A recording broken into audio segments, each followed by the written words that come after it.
In this video we want to talk about the classifications of economic theory. Well, economics is divided essentially into two parts. Into microeconomics, this studies economic activities of individual economic agents. So microeconomics is concerned with the consumer, individual markets or individual firms. So it's individuals that are important in microeconomics. Individual markets, individual products, individual consumers. So it's to do with the individual. That's important. It's concerned with individual markets, as I said, consumers, firms, industries and related topics, but all individual. So it's looking at singular entities. Macroeconomics is the second big division. Now, this is concerned with the study of aggregates, the study of totalities. It's when we combine economic data into aggregates. This is when we get macroeconomics. So, if we look at some of the topics that are covered in macroeconomics, it's quite an extensive list, but let's have a look at some. For example, aggregate investment. It's not looking at the investment within one company. That's microeconomics.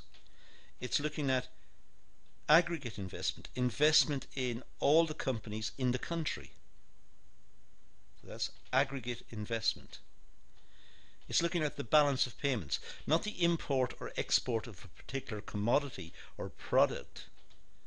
It's looking at all the imports added up, all taken together. It's the aggregate of them. It's the aggregate of all the exports.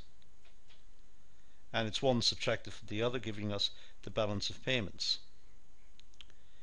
It looks at the rate of inflation, not prices rising in one particular market or for one particular good. That's microeconomics. That's simply the forces of supply and demand in one market causing the prices to move. Inflation is looking at all prices. It's looking at an index of all prices in the country. And the rate of inflation is when all the prices are increasing. They could be falling, in which case it's the rate of deflation. So again, aggregate concepts. Unemployment is another one. That's macroeconomics as well, because it looks at all unemployment in the country, not just the unemployment of one particular individual in the country. It's looking at all the unemployment in the country and how it's measured and what it means and policies relating to it. So that's what we mean by macroeconomics. It's looking at the growth rate in the country and the possible decline of the country. Countries sometimes go into recession and have, if you like, negative growth, which is the same as decline. But looking at economic growth in the country means the whole country is growing, the economy of the whole country is growing. It's not just one company that's getting stronger and growing, it's all the country. There's more industry, more commerce, more companies, more trading. The country in total is growing.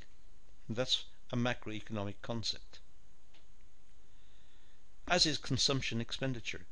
It's not my individual expenditure, that's microeconomics. Macroeconomics is when we add all of our expenditures together as individuals, we add them all together and we get this macro figure, which is the consumption expenditure in the country. And the rate of interest applies to all money transactions. It's a macro concept. The money supply and demand. And the price of money is just the rate of interest. The money supply and demand is the whole quantity of money in the country and the demand for money in the country. Again, looking at macroeconomic concepts.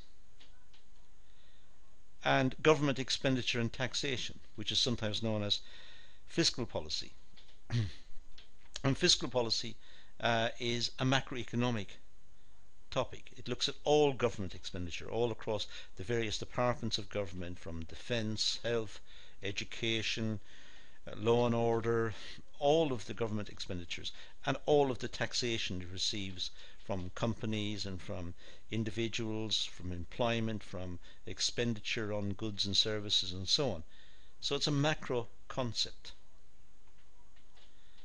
So now we have this big distinction between microeconomics and macroeconomics. Microeconomics deals with individual markets, individual products, individual consumers. Macroeconomics looks at all of them. We also have an issue in economics looking at welfare, looking at the well-being of the population or of individuals in the country. And the outcome of economic activity is welfare. That's the whole purpose of the economic system, is to produce welfare for the population, to produce well-being for the population. Now, when economic policy, when the government changes something, when economic policy changes, some groups benefit and others may suffer.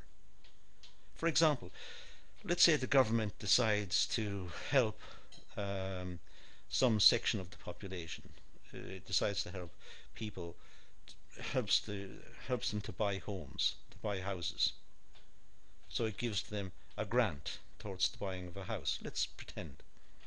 Well, where does the government get the money to give to the people to buy the house? Well, it has to tax that money away from another group. So one group benefit and the other group suffer. Now you could say, well, the other group are probably very rich, but the money is still being taken away by force. They may not want to give that money away. It's their money. Now they have to give it away, or it's taken away by the government. They have no choice in the matter, perhaps.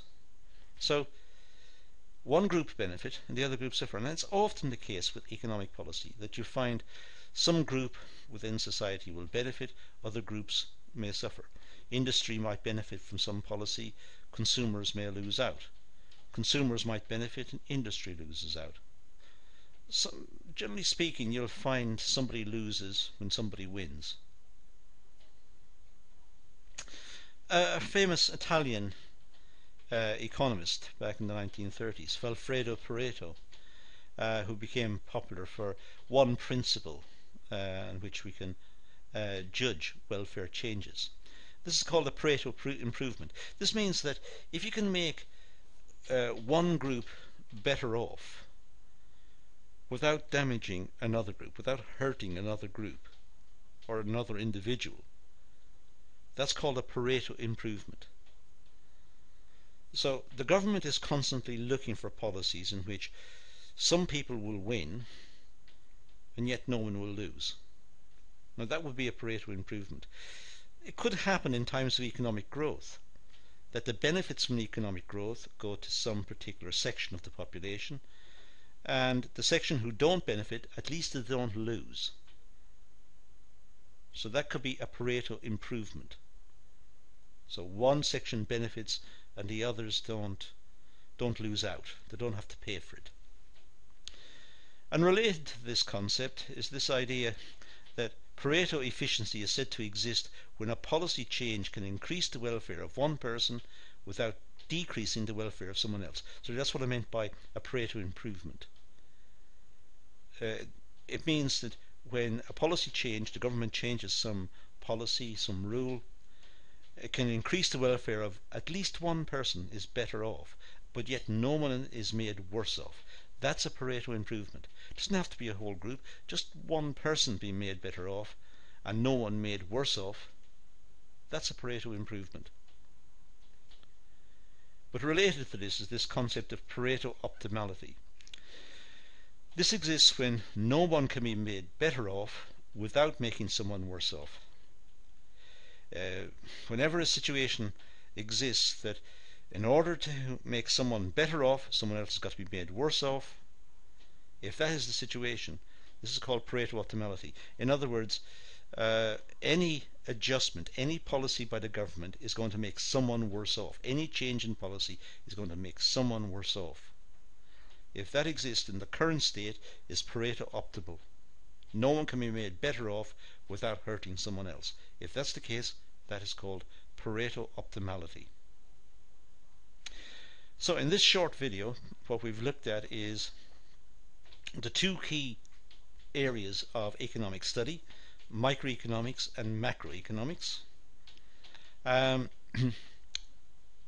We've also looked at this idea of welfare, and we've looked at the idea of Pareto improvements and Pareto optimality. And that's all we're going to deal with in this video, so we're going to leave it at that and say thank you for watching.